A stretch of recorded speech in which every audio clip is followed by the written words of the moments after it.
Baik, perkenalkan nama saya Elsa Syadari dengan NIM 23105022. Di sini saya akan membahas tentang pengembangan pembelajaran PKN sebagai pendidikan hukum untuk sekolah dasar. Dasar-dasar pengembangan pembelajaran PKN. Pendidikan kewarganegaraan merupakan mata pelajaran yang bertujuan untuk mengembangkan sikap, pengetahuan, dan keterampilan peserta didik agar menjadi warga negara yang bertanggung jawab, beretika, dan memiliki kesadaran yang tinggi terhadap hak dan kewajiban dalam kehidupan bermasyarakat, berbangsa, dan bernegara. Pendidikan hukum adalah pembelajaran yang mengajarkan tentang berbagai macam hukum dan aturan yang mengatur kehidupan bermasyarakat, termasuk hak asasi manusia, keadilan, serta kewajiban yang harus dipatuhi oleh setiap individu. Selanjutnya, prinsip-prinsip pendidikan hukum di sekolah dasar, yaitu yang pertama prinsip keterbukaan. Prinsip keterbukaan yaitu pendidikan hukum. Prinsip keterbukaan yaitu pendidikan hukum di sekolah dasar harus disampaikan dengan cara yang mudah dipahami oleh anak-anak. Yang kedua, prinsip relevansi. Pembelajaran hukum harus disesuaikan dengan konteks kehidupan anak-anak di usia dasar. Yang ketiga, prinsip pembelajaran aktif. Anak-anak lebih mudah memahami konsep hukum ketika mereka dilibatkan dalam kegiatan pembelajaran yang aktif seperti diskusi, simulasi, atau permainan peran. Yang keempat, prinsip pengembangan karakter.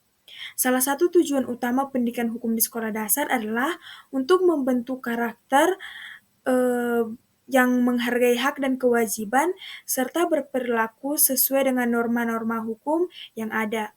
Yang kelima, prinsip berbasis nilai dan moral. Pembelajaran hukum di sekolah dasar harus berfokus pada pengenalan nilai-nilai hukum yang terkandung dalam Pancasila dan Undang-Undang Dasar 1945. Dan yang terakhir, prinsip keterhubungan dengan kehidupan nyata. Pendidikan hukum di sekolah dasar harus mengaitkan hukum dengan kehidupan sehari-hari siswa. Misalnya, melalui pemahaman tentang hak dan kewajiban mereka sebagai anak, sebagai warga negara, serta hubungan mereka dengan orang tua, teman, masyarakat di sekitar mereka. Selanjutnya, peran pendidikan hukum dalam pembentukan karakter. Ada beberapa, yaitu yang pertama membangun kesadaran hukum, yang kedua menumbuhkan rasa keadilan, yang ketiga mengembangkan empati dan kepedulian sosial, yang keempat mengajarkan tanggung jawab, yang kelima menanamkan nilai-nilai Pancasila. Selanjutnya, kurikulum dan standar pendidikan hukum di sekolah dasar. Kurikulum pendidikan hukum di sekolah dasar merupakan bagian dari kurikulum pendidikan dan kewarganegaraan yang mengintegrasikan materi hukum dengan tujuan untuk menumbuhkan kesadaran hukum pada siswa sejak dini. Standar pendidikan hukum di sekolah dasar yaitu yang pertama, pengetahuan dasar hukum, yang kedua, sikap terhadap hukum, yang ketiga, keterampilan sosial. Selanjutnya, pendekatan dan strategi pembelajaran. Pendekatan pembelajaran yang efektif, yang pertama, pendekatan konstruktivisme. Yang pertama, pendekatan konstruktivisme, yaitu pendekatan ini berfokus pada bagaimana siswa membangun pengetahuan mereka sendiri melalui pengalaman dan interaksi sosial. Yang kedua, pendekatan pembelajaran berbasis masalah. Dalam pendekatan ini, siswa diberi situasi atau masalah yang nyata atau hipotesis yang mereka harus pecahkan dengan menggunakan pengetahuan yang relevan, termasuk pengetahuan hukum. Misalnya, siswa dapat diminta untuk berdiskusi tentang bagaimana menyelesaikan konflik antar teman dengan prinsip-prinsip hukum yang adil. Selanjutnya, pendekatan berpusat pada siswa. Pendekatan ini menempatkan siswa sebagai pusat dalam proses pembelajaran, di mana guru berperan sebagai fasilitator. Selanjutnya, pendekatan interaktif dan kolaboratif. Pembelajaran yang interaktif dan kolaboratif sangat penting, terutama dalam pembelajaran hukum. Melalui diskusi kelompok, debat, atau permainan peran, siswa dapat belajar bagaimana hukum berfungsi dalam situasi nyata dan bagaimana menerapkan prinsip-prinsip hukum untuk mencapai keputusan yang adil. Selanjutnya, pendekatan multisensori. Pendekatan ini mengajak siswa untuk belajar dengan melibatkan lebih banyak indera mereka, seperti visual, pendengaran, dan gerakan. Selanjutnya, strategi pembelajaran yang menarik dan inovatif. Nah, yang pertama itu pembelajaran berbasis proyek.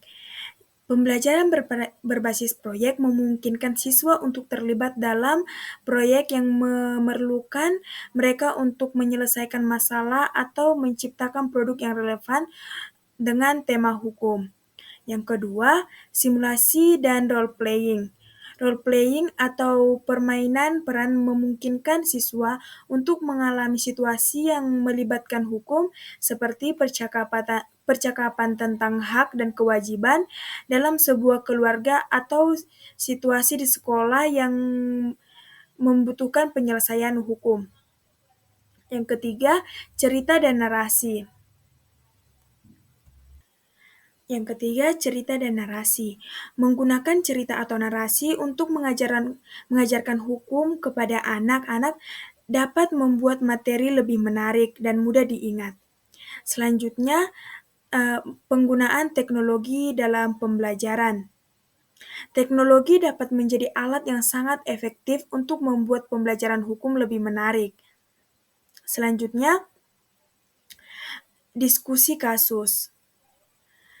Diskusi kasus nyata atau hipotesis dapat mendorong siswa untuk berpikir kritis dan menerapkan pengetahuan hukum yang mereka pelajari.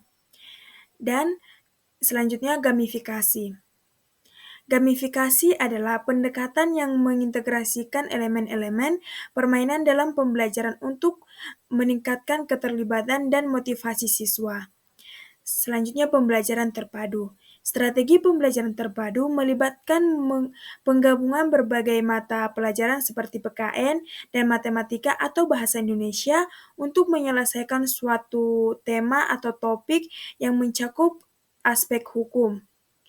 Selanjutnya, teknik diskusi dan simulasi dalam pembelajaran hukum. Yang pertama, teknik diskusi. Menetapkan topik diskusi yang relevan. Yang kedua, mengajukan pertanyaan terbuka. Yang ketiga, pembagian kelompok. Dan yang keempat, kesimpulan diskusi. Selanjutnya, teknik simulasi. Yang pertama, simulasi penyelesaian konflik. Yang kedua, simulasi pengadilan. Media pembelajaran. Jenis-jenis media pembelajaran PKN. Yang pertama, media visual. Yang kedua, media audiovisual. Yang ketiga, media cetak. Dan yang keempat, media digital. Selanjutnya, pengembangan media pembelajaran yang menarik dan edukatif. Yang pertama, kesesuaian dengan usia dan kemampuan siswa. Yang kedua, penggunaan desain visual yang menarik. Yang ketiga, integrasi teknologi yang tepat. Yang keempat, interaktivitas. Yang kelima, konten yang relevan dan kontekstual. Yang keenam, feedback dan penilaian yang langsung. Yang ketujuh, adaptasi terhadap berbagai gaya belajar. Yang kedelapan, evaluasi dan revisi. Evaluasi dan asesmen. Konsep evaluasi dalam pembelajaran PKN, yang pertama evaluasi berkelanjutan, yang kedua evaluasi sumatif, yang ketiga evaluasi format, yang keempat evaluasi holistik. Jenis-jenis penilaian dan teknik evaluasi. Yang pertama, penilaian kognitif atau pengetahuan. Yang kedua, penilaian afektif atau sikap dan nilai. Yang ketiga, penilaian psikomotorik atau keterampilan. Yang keempat, penilaian diri dan teman. Penilaian berbasis kompetensi. Yang pertama, tugas proyek. Yang kedua, simulasi dan role play. Yang ketiga, portofolio keterampilan. Yang keempat, penilaian berbasis tugas lapangan. Yang kelima, penilaian terhadap proses. Selanjutnya, rencana evaluasi pembelajaran PKN untuk pendidikan hukum. Yang pertama itu penilaian awal, yang kedua evaluasi proses pembelajaran, yang ketiga penilaian sumatif, yang keempat penilaian kompetensi, yang kelima feedback dan referensi.